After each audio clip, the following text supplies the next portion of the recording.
Hi, I'm Nihal Chamberlain, Massachusetts President for Bank of America. Recently, our company committed an additional $100 million to organizations across the country, many of them right here in Massachusetts, like Lovin' Spoonfuls, an organization that is helping fight hunger by distributing fresh, healthy food to those in need. We're proud to support this year's Chef-a-Thon and our broader communities. Now enjoy the evening alongside one of Boston's finest chefs. Hi, everyone. I'm Ashley Stanley. I'm the founder and executive director of Lovin' Spoonfuls. Welcome to tonight's episode of Chef-a-Thon.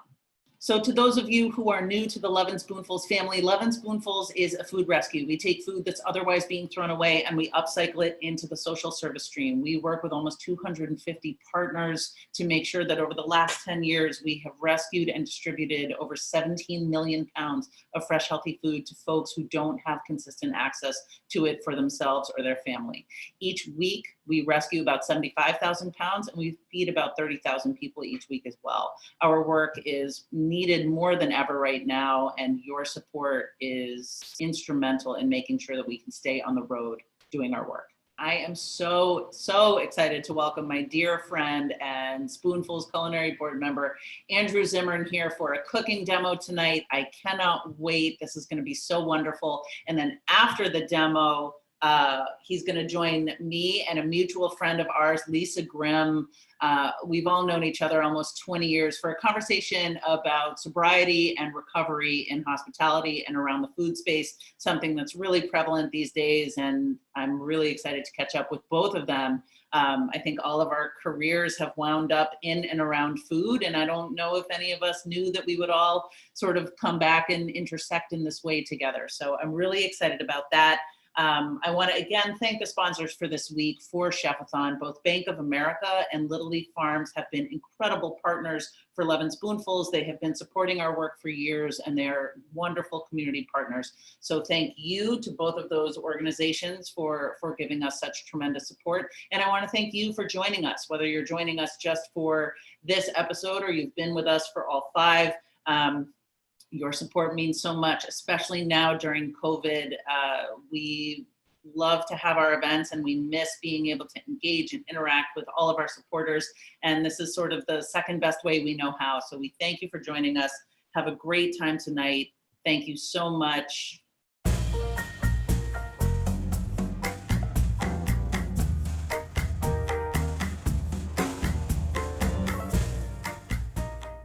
Hey everybody, Andrew Zimmern here, Lovin' Spoonfuls Chef-a-Thon participant. I'm thrilled to be able to bring you my rescued greens pasta. This is a dish that I make in my home at least once a week. Even in wintertime, I make huge pots of the greens, keep them in the fridge, sometimes freeze them, because I can then take them out and use them as a side. I can dump them into soups and stews, and I can toss them in pastas for an easy, nutritious, super healthy weeknight supper, whose flavor combination is absolutely one of my favorites. And it's super simple. It's garlic and leeks and whatever rescued greens that you have. Here we have little mustards and spinaches and kales and little bits of lettuce, and I'll sometimes put thinly sliced Savoy cabbage in there. And the really nice thing about this is that in my refrigerator, when I buy radishes and beets and other root vegetables that have leafy tops to them, I cut those and saute them in olive oil. I do the same process and I make small side dishes with those. And I encourage you, the more peppery, spicy tops that you can put in here, the better. And I also think that this type of cookery represents the inexpensive, healthy solution that we have from a nutritional standpoint to make us all better. So the first thing that I want to do is I want to get my pasta in the water. I have a large volume of rapidly boiling salted water, not too large. I want the pasta water to taste like seawater. That's the appropriate amount of salt. If I use too much water, my water itself doesn't have any of the pasta starch in it. I'm actually going to use some of the pasta water in there. So I have here, I don't know, 3 or 4 quarts of water for my 2 portions of pasta. Now, the most important thing to remember when you're cooking pasta is to maintain a high enough heat so that when you put the pasta in, it's boiling and never stops boiling, and that's the case right now. And then the really important move here, especially with dried pasta of this type, and we're using penne, but any dried, heavier pasta like rigatoni, just give it a stir. And the reason that we give that a stir is so that the weight of the pasta, we know there's nothing sticking on the bottom. And right now, the action of the boiling, it's returned to a boil after that quick stir, is actually helping to keep the pasta from sticking on the bottom. That's really the only problem that we have. Now, while the pasta is cooking, and that takes about 10 minutes, we're gonna start with our greens. And the first thing I do is I add a 1/2 cup of olive oil, really good olive oil, onto or into a saute pan over a low heat. And I'm going to add a lot of garlic, some salt, some pepper, and whatever sort of spicy ingredient that you have around. I'm just going over here and grabbing cayenne. You can use red chili flake is great. This is that traditional Italian way of treating greens with olive oil, garlic, and chili that's just absolutely out of control spectacular. Now you notice that we're hot enough to pull the garlic flavor out of there, but we're not hot enough to scorch our spices or to brown the garlic. We don't want any of that to happening. I'm also gonna add just a little bit of red chili flake. Just get both of those things rocking in there so we have 2 types of heat. And I can smell the garlic. It's now really nice and aromatic. Once that happens and you feel that the garlic flavors start to infuse into the oil and you can smell the garlic, I mean really robustly smell the garlic, which I can, and I can actually see it getting glassy and kind of soft over this low heat. And there's 1 or 2 little dots of sizzle. No sizzle that's gonna color the garlic. I'm not scorching the chili flakes or the cayenne or the salt or the pepper, but I can see little bits of bubbling. That's the moisture that came out of the garlic into the oil. It's at that point that I raise up my heat and I add my leeks. Now, you can add onions, you can add shallots, whatever sort of allium you have around. I've really come to enjoy this dish the most with leeks. There's something about the flavor of a leek that's just a little nuttier and sweeter and very, very unique. But conventional white onions work as well, or no onions at all because you have the garlic in there. And I've raised the heat up to about medium.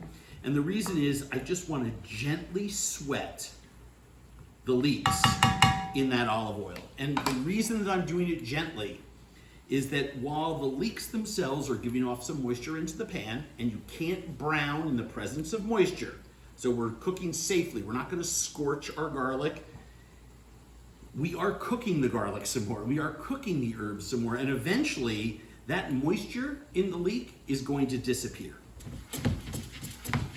And we don't want to turn our backs on this and all of a sudden find that we've scorched our garlic, then the whole thing tastes bitter and just nasty. Not what I want to do.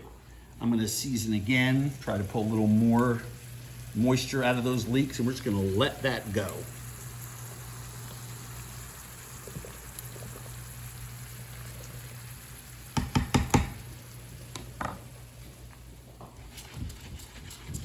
Now, this part of the process you almost can't overcook. If you need to turn the heat down a little bit, just so that it marries up with the time it takes to cook your pasta, by all means, go ahead and do so. Our pasta is going to take another 6 minutes, but the greens are only going to cook for like, I don't know, 90 seconds. I don't want soup. I want to raise the heat on this pan, super, super hot. Add the greens, more olive oil, dump the pasta, toss, toss, toss, and plate it. That's the goal. And so I want to lower the heat again on this, I'm just gently cooking those leeks, and all of that garlic, chili, and leek flavor is just bleeding out into that olive oil and vice versa. And the smell here is just absolutely out of control. All right, so next thing we want to do is let's get a bowl for our dish. Here's a nice bowl for pasta. All right, we'll use this one. That was conveniently just sitting there. Hey, by the way, a couple of things I want to remind people. This pandemic, the C-19 pandemic, has affected our community, impacted restaurants, impacted individuals and families, some of whom are experiencing hunger for the very first time. We have found food shelves around the country have gone from serving 500, 750 people a day to serving 1,500, 2,000, 3,000 people a day, and almost no end in sight. We have taken 25 and 30% of Americans who were on the cusp. They were just above the red line of food insecurity. We've now plunged them deeper, and it's going to get worse when the unemployment check bonuses run out, and as people are getting sicker and sicker as this global pandemic is wreaking havoc all across America. So we have an opportunity to do something about it. We have an opportunity to do something about it. Loving Spoonfuls is a food rescue and hunger relief organization in Massachusetts that serves more than 30,000 people each and every week. Since the COVID-19 pandemic began, they have rescued and distributed more than 1 million pounds of fresh, healthy food. And they provide fresh, healthy food to over 160 nonprofit partner agencies. It's super, super, super important to support Loving Spoonfuls. So please go to their website. I'm sure there's a number here. There's a link. They have it. They've figured it out somewhere. Please go and give what you can. I've been associated with the organization since its inception in an advisory capacity, and I could not be prouder to be associated with them. If you would like, you can go to andrewzimmern.com. We have a partners and resources page, and you can actually click on Loving Spoonfuls right then and there, and also find other recipes that I like to cook. Take a look at this pan here right now. You can see that those leeks and the garlic, there's no color on them at all. They haven't browned. They're just kind of poaching in a way in that olive oil. And they're just getting melting and tender. Melting and tender. But all of the sweet garlic flavor has come out. All the sweet garlic flavor has come out. By the way, speaking of greens, huge, huge shout out to one of our sponsors of this event, Little Leaf Farms, right? Little Leaf Farms produces incredible fresh greens located right in Massachusetts. Not only are they a sponsor of this event, but over the years they have provided Loving Spoonfuls with greens to deliver to all of their nonprofit partners. Their product would be a fantastic addition to this dish that I'm making today. If you have access to anything from Little Leaf, please do so. They're a great, great group of people. Okay, so let's see where our pasta is, because depending on where the pasta is, I don't want my pasta to be sitting in the colander for an hour while I do this. I mean, you can, but okay, that's good. We've got a couple minutes left on there. By the way, I have both Pecorino Romano and Parmesan cheese here. Pump up the heat on that. Add some more olive oil, because this is an olive oil sauce.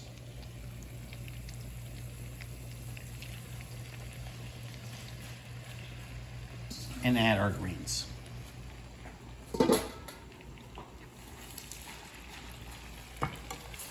Now at this point, what I like to do is just turn them.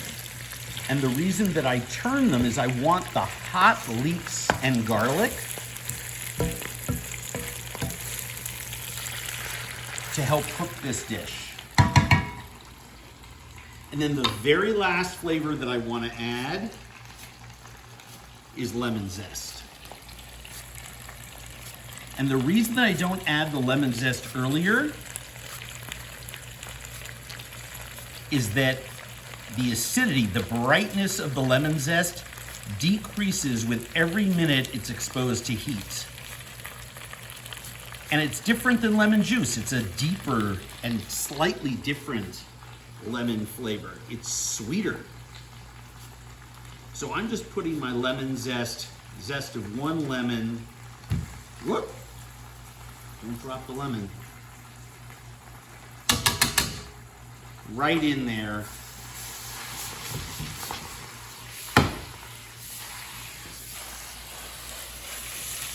And now you see, after all of that delicate poaching, how beautiful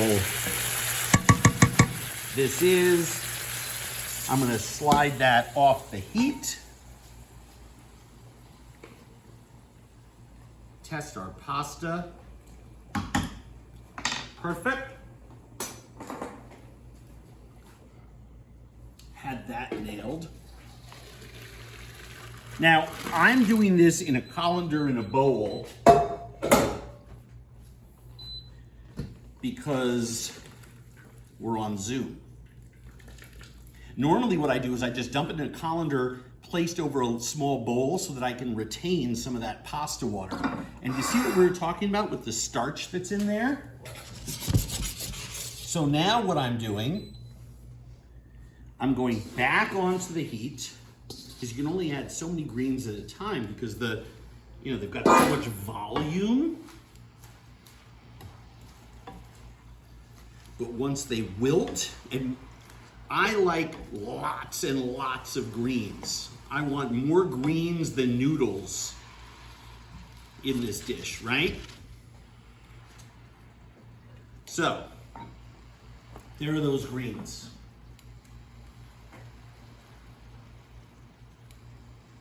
Add my pasta. A little bit of pasta water. A little bit more olive oil. Salt. Fresh pepper.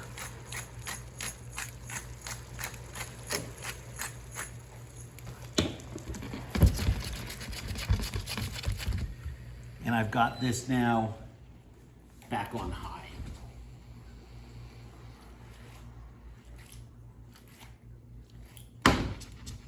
And we're just gonna let that cook for about 30 seconds. And what I want is I want that gorgeous olive oil to go into the pasta.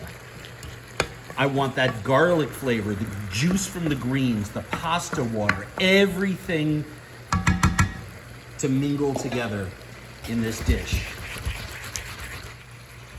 That pasta water is evaporated. It is incorporated in the greens. We can turn that off. I can get a ladle and a spoon. And you can see here in this bowl what I mean by as much green as pasta, right? And I'm just gonna take some of my olive oil and sauce and put that over it.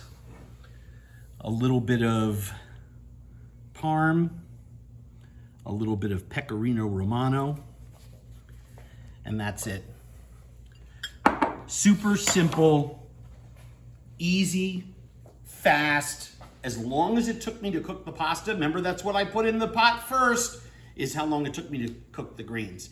10 minutes of prep time on this. This is the kind of meal, super healthy, super nutritious. Also takes care of a lot of scraps in your refrigerator.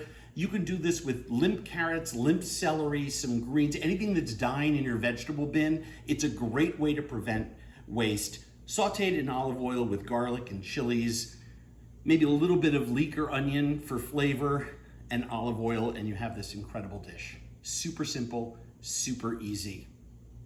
Support Lovin' Spoonfuls. You can go to our page on andrewzimmern.com. You can go to their website. Information running here about how to donate. Please, please, please do what you can. Thank you, thank you, thank you.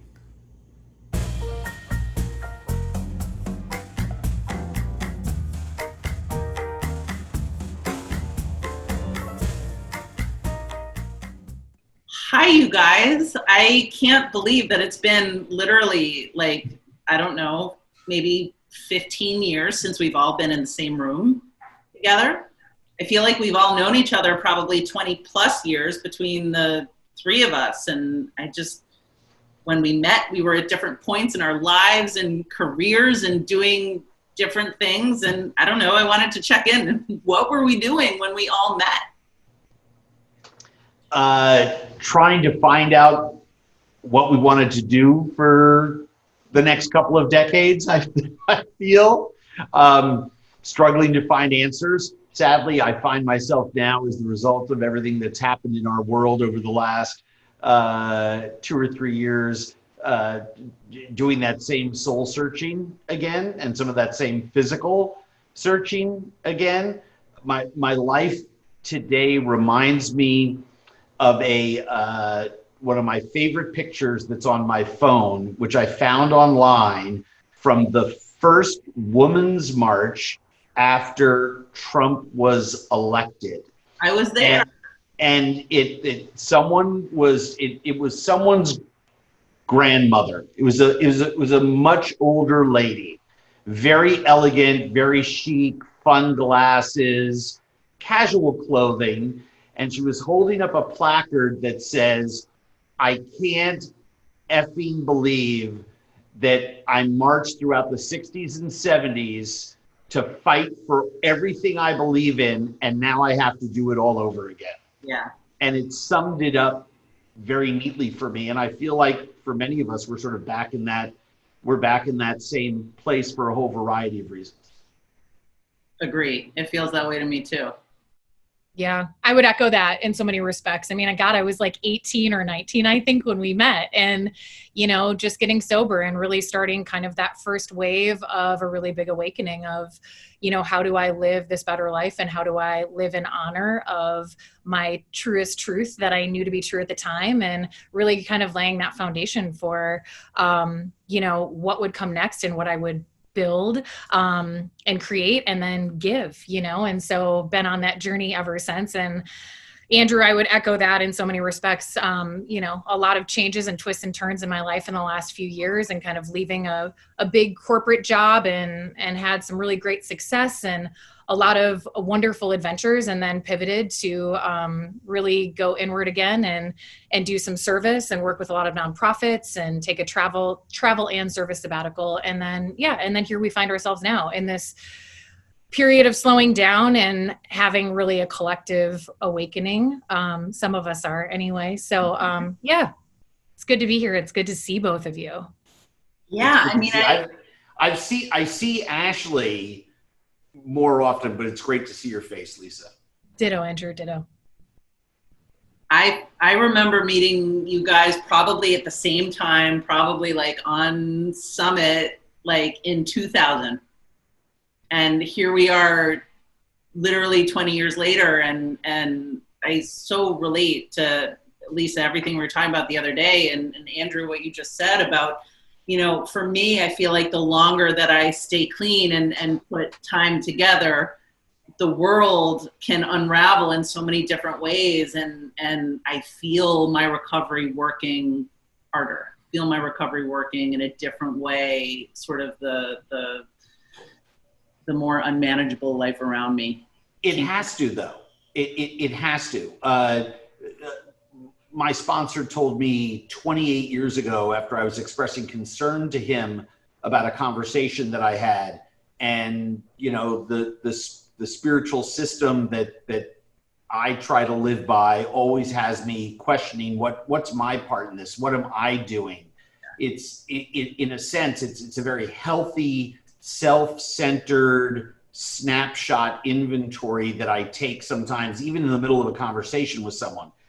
I've had to work harder to maintain the levels of patience, tolerance, and understanding that my program was delivering as the world became harder to understand, as people's heels dug in. I falsely assumed that at the end of the day, most people wanted to get along.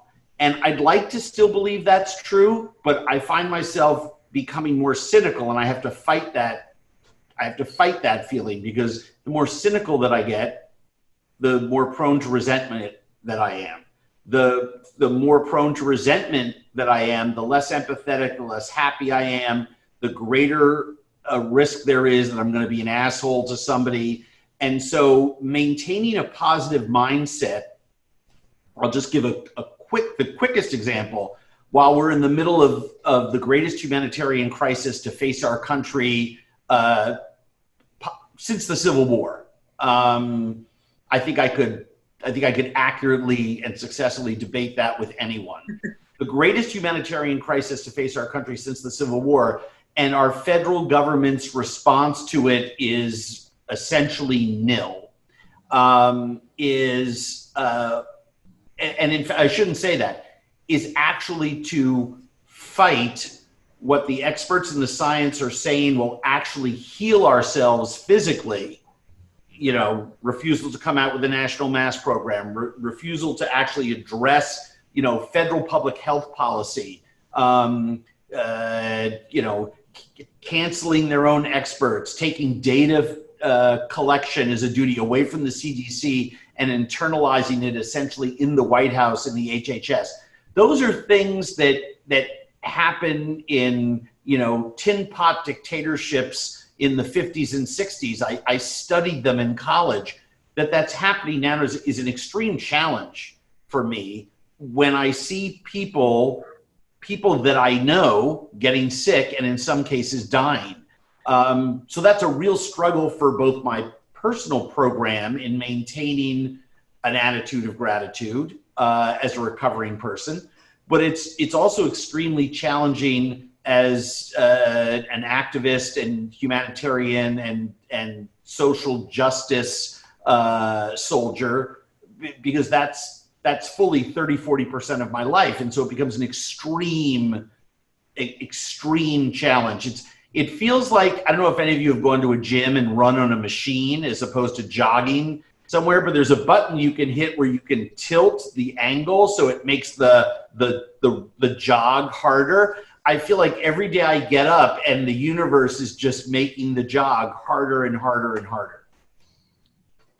Yeah, I mean, and I actually couldn't imagine trying to get clean right now, because I think there's so much, sobriety and recovery have become almost buzzy in the ways that words like sustainability have become. And now you've got Sober Curious and mocktail programs, which on the one hand is really great. But the point of real connection and the lack thereof as a barrier to recovery, that connection is missing just because of the physical barriers with COVID, but it's so fundamental to how we move forward.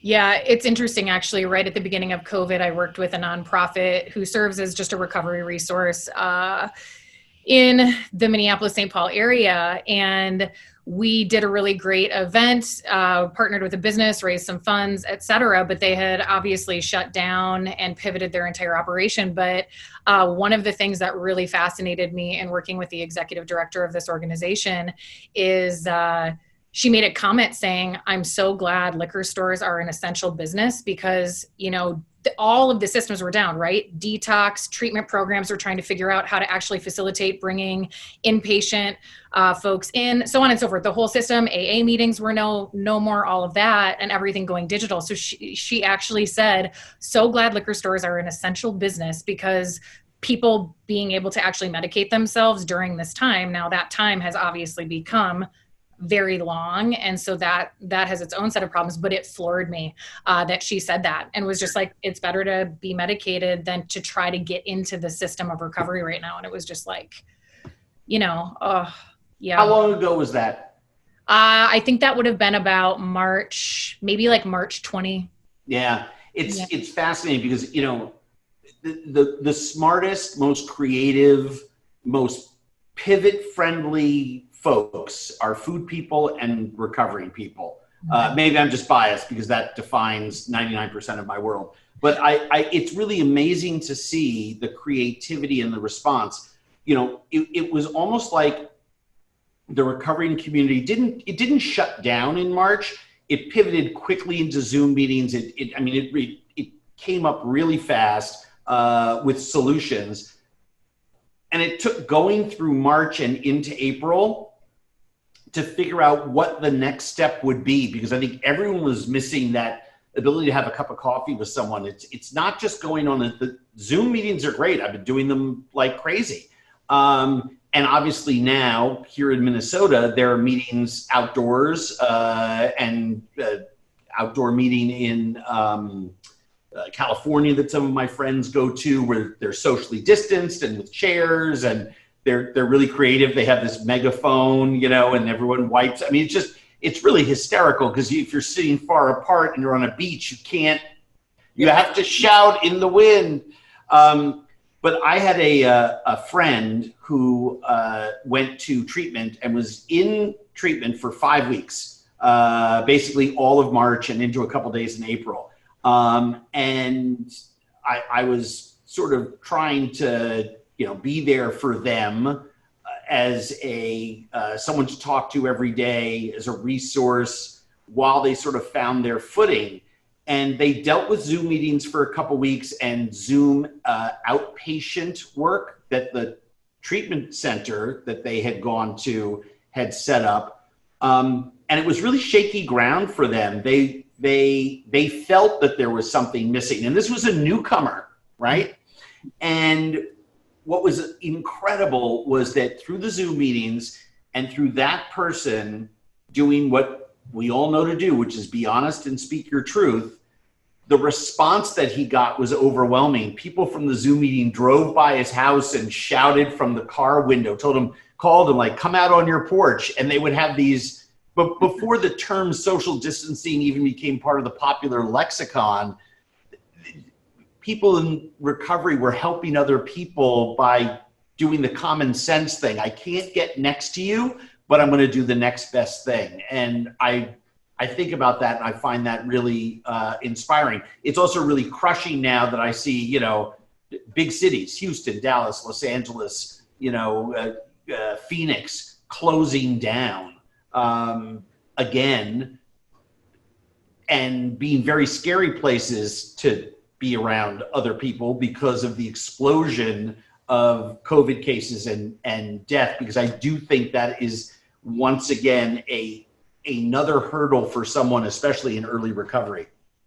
Yeah, I think the fear and anxiety surrounding, or really as a direct result of the lack of leadership and lack of uniformity in terms of understanding what this all means and how long it's going. When you talk about recovery, addiction, mental health, there's nothing more crushing or more powerful than fear and anxiety. And all of us have seen it in so many different ways with folks we know and love, whether it's addiction, whether it's mental health on a broader level. Without being able to get close to people and create that connection, the wall that's already there, whether it's plexiglass or not, is just becoming thicker and thicker. And I think especially, you mentioned sort of, you're reaching out as a resource and you're there for this person. And I think back and Lisa, I don't know if you had the same experience, but I couldn't find a woman with long-term sobriety no matter how hard I looked. And now that there's so much recovery out there and so many examples, even with the dinner that you did here, Andrew, it was great to see women who were at least, I sort of hate the term, but it's becoming popular, so I got to get with it, the sober curious thing. Those examples are so important. And now to reach back and sort of be in touch with friends that we've had for 20 plus years, I want more and more people to have that experience right at the beginning. Agree. One thing I will add too, I do think, Andrew, to your point, it's like there was that, just everybody acclimating point of like, this is a reality that we're facing and how do we learn to exist in this new space that we're in? And from a recovery standpoint, just like in so many other areas, we are such resilient creatures. And Ash, to your piece about long-term recovery and just connection, I do think, the glass half full side of this thing is all of these circumstances that would have never ordinarily happened had COVID not come, right? And we were forced online and to create an entirely new system. So being in meetings with people in other cities, in other countries, or, I started having standing calls with other women in recovery, long-term recovery, folks I had maybe seen at meetings here and there, but never like truly had an actual cup of coffee with or connected with. And then we started to have a standing meeting every Wednesday morning or whatever. And so I think that's like the flip side of this is there are all of these new systems that would have never been created that, are serving a purpose right now, and who knows what they will serve later. It's sort of a metaphor for everything, right? Like we are people who normally would not mix. And now all across, we're seeing sort of what we know and sort of this foundation that we have play out in so many different ways. Good and less stigma. Yes. I mean, one of the things that's happened over the 20 years, let's say, just put a date on it, in the 20 years since Ashley, you recalled us, maybe all being in a room together at the same time. One of the things that's fascinating is that wellness, not just, recovery from alcohol and drugs, but wellness of every kind has gotten more popular. Yeah. Right? Everything, from, even Goop helps, right? Just the general message of here's something that's good for you, whether you're a fan of it or not, preaches a message that there are things out there that you can do to make your world better, more peaceful, relaxing, take time for yourself. And the messaging in the universe right now is different than 20 years ago. Yeah. And so I'm hoping, and one of the things that I take from this is, I don't learn a lot when things are going well. I learn a lot when things are going poorly. Sure. When there's an actual problem, when there's actual work to do. If everything's working out with my day, I really don't tend to learn very much. When I'm challenged, when I have something that is creating a problem in my life and I actually have to reach out for help, I have to be more transparent, I have to do the things that I need to do to get past that problem, whatever it is. I think that what I've seen over the last 5 or 6 months, certainly between the C-19 pandemic explosion, the I Can't Breathe movement, the acceleration of the Black Lives Matter movement, the acceleration of the federal government response to anything, that disappointment reflected in the current poll numbers that we see every day, that America is becoming increasingly dissatisfied with federal leadership. These are all real problems that are scaring real people. A lot of people are like, hey, I'm going to take June and July off and I got the extra money on unemployment and all the rest of that. And that's great. But the fear that that check is going to end, the fear that there's no plan, the fear that there is inequalities in America that are no longer shoved underneath the pillow, they're right there where you sleep, I think is prompting a lot of people in the middle who weren't solution seekers to say, hey, I gotta seek a solution to this because I am going nuts. Whether they have a problem with drugs or alcohol or not, I'm just talking about, humanity is now being challenged. We are all being challenged.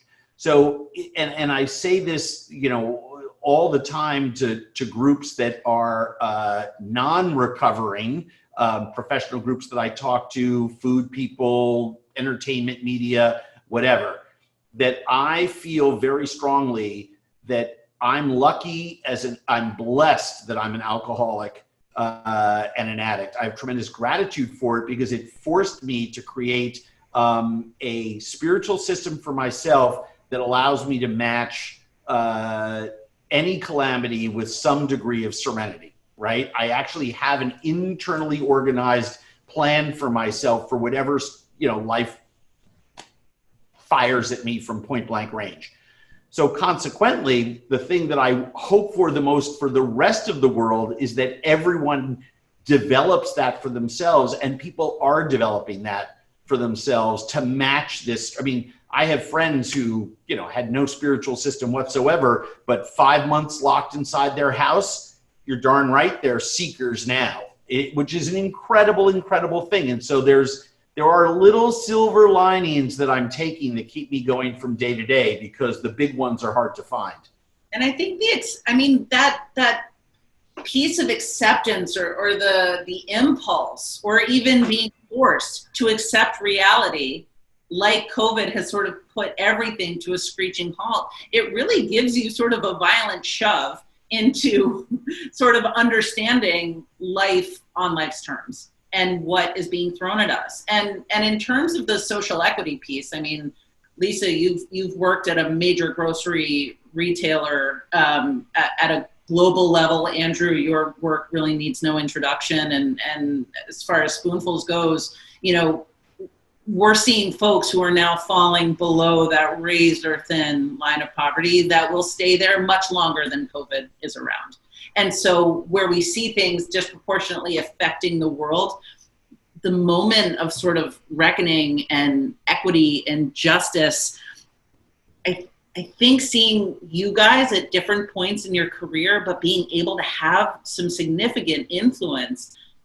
I mean, obviously recovery has influenced you personally, all of us, and has been able to be mirrored at work. And Lisa, I feel like having worked for such a major retailer with so many sort of tentacles with sourcing and employment and all of that, I mean, that must have been a ride. Oh yeah. I mean, and I've done, my experience at Whole Foods was great. I was there for 4 years and led their social media and influencer marketing efforts, and also did a stint at General Mills. So I've worked in food retail as well as other retail for a very long time. What's really cool about Whole Foods and the current state of affairs from a socioeconomic and the movement that we see happening standpoint is, I was always, I was a very big consumer of Whole Foods before I worked there and very much wanted to work there because I believed in its values and purpose and mission. And I think the great thing about a company like Whole Foods is they have been doing the work in a lot of respects for many years in terms of supply chain and responsibly sourcing and making sure that here in the United States where food is sourced as well as globally, that the practices in which those things happen are humane and just. And I think, the one thing that is a challenge about Whole Foods is that story and narrative doesn't always come through, and especially now with new ownership and things like that. But if you really dig deep into Whole Foods, nowhere is perfect. And there's always room for improvement. And I think one of the great things about an organization like that is that the foundation is laid to create really good, sustainable, very good, responsible sourcing practices all the way through the supply chain, and that commitment to ensure that they do that, right? When there is a problem that is surfaced, that they look at that and they're like, wow, we have a huge area of opportunity to really fix and address that. So it's like, know better, do better, right? And there's that spirit of continuous improvement at Whole Foods. And, I loved being part of that because that is what my value system is aligned to as well. So anyways.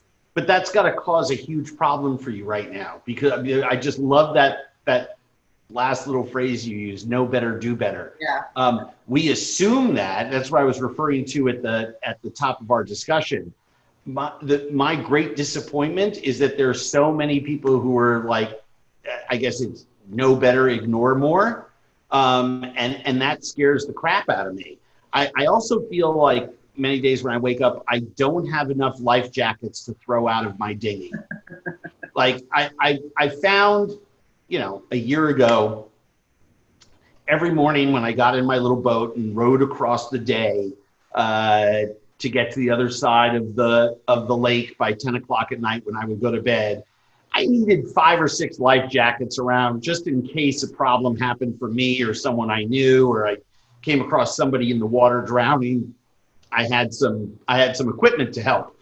And now I just feel like there's not enough life jackets in the world to take care of the problems that we're looking at, which is why I've sort of reverted to astronaut problem solving mentality. Like, okay, there's 1,000 problems today.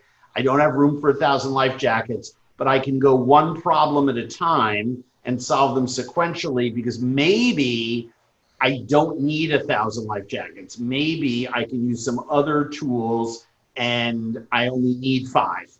But it's really, really, really challenging for me. It's challenging for me to be on calls, challenging for me to think about the Ashley, you were talking about, socioeconomic issues.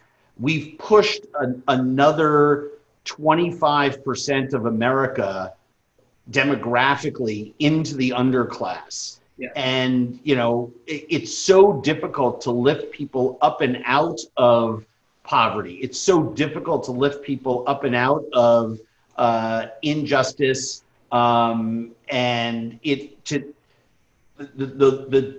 the more time people spend down there, the more difficult it becomes. And that's something that really, really worries me as time goes on. I'm scared to death of what September and October is going to look like when, a lot of growing seasons are done, when the economy is got 3 more months to turn south, when the extra money in the checks for the people who've received them stops coming in. And as this disease spreads, I'm just not sure that we're going to be able to sustain it. And I'm not a negative person. I'm neither glass half full or glass half empty. I believe the glass is refillable. I'm just concerned now about the water spigot from which I'm going to fill my glass back up. I spill the glass, so I am neither like glass half full or glass empty, but I too I'm scared and nervous, because there are so many different levels that this moment is hitting now, but the implications of it are going to go so deep, and in some ways it's so incredibly necessary. And a part of me doesn't want the world to look the same at all. And I don't know what it's going to take to sort of get there. And I think it brings me back to this idea that there's a conversation that needs to be had collectively among all of us. And the block there is contempt prior to investigation. There's just this massive sort of polarization about any kind of connectivity. And it's what sort of kept us from getting or staying clean. It's what keeps people from connecting and getting healthy. And it's what's keeping us from actually moving forward together. And I mean, Andrew, this must be so weird for you to be in like one place for the same time. You're on a plane 5 times. Yes. And it just must be like forcing reality on you in a crazy way. It is that, it's funny though, you're talking about how do we get together collectively. I don't know, a year ago, watching one of the first debates and seeing 75 Democrats on stage, I thought to myself, why can't Michelle Obama just throw her hat in the ring No. Everyone else steps away, and it's a slam dunk, right? The most electable human being on the planet right now, who's constitutionally allowed to run for the presidency. The biggest slam dunk of slam dunks is Michelle Obama. And at that point, I felt our nation, our way of life, our republic needed rescuing, a superhero. I'm a big fan of Brie Larson's. And, you know, I loved her Captain America movie. And I was like, okay, the closest thing we have to that in real life is a Michelle Obama presidential run. I now am falling into the, okay, that was fantasy. But the reality is that time and time in my life, and I learned this as a an active, sober person, is my higher power will do for me what I cannot do for myself. And when I look at that collectively, I just have to think that we were not brought this far to see, 360 some odd million Americans be washed out to sea. I really do believe that there is a change in the air. I believe that enough people are activated. November can't come soon enough for me. I think people need to vote like their lives depend on it. And that's the collective place that we need to gather right now. I don't care who someone votes for, but if we set records at the polls this coming November, I think it will work out in our countries and and in the favor of the American people. I really do have a lot of faith in that. That's what I'm hanging on to. So check with me the morning after we all get to go vote. And love you. Thank you for doing this, and thanks for doing the video. I'm just going to call you Mr. Top Hat. No, it's very weird, like space age George Jetson meets bald Abraham Lincoln or something. It's kind of stove. Those are the superheroes we need right now. Stove typey. It's good. Yeah. It's good. All right, Thanks, dude. everyone. Great to see you guys. Thank you. Bye, buddy.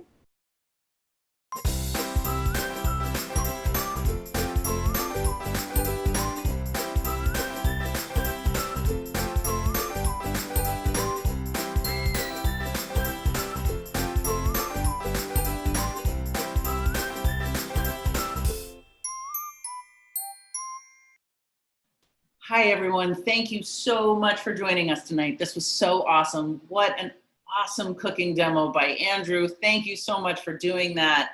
And I really want to thank Andrew and Lisa for joining me for such an incredible and necessary conversation right now. It was so great to catch up with such old friends. And again, we would so much rather be seeing you all in person, and until we can, this is the next best thing. So I want to thank everybody for joining us, for their support. Again, I want to thank Bank of America and Little Leaf Farms for supporting our work. You have made Chef-a-Thon possible this week, and I look forward to seeing everybody tomorrow. Thanks.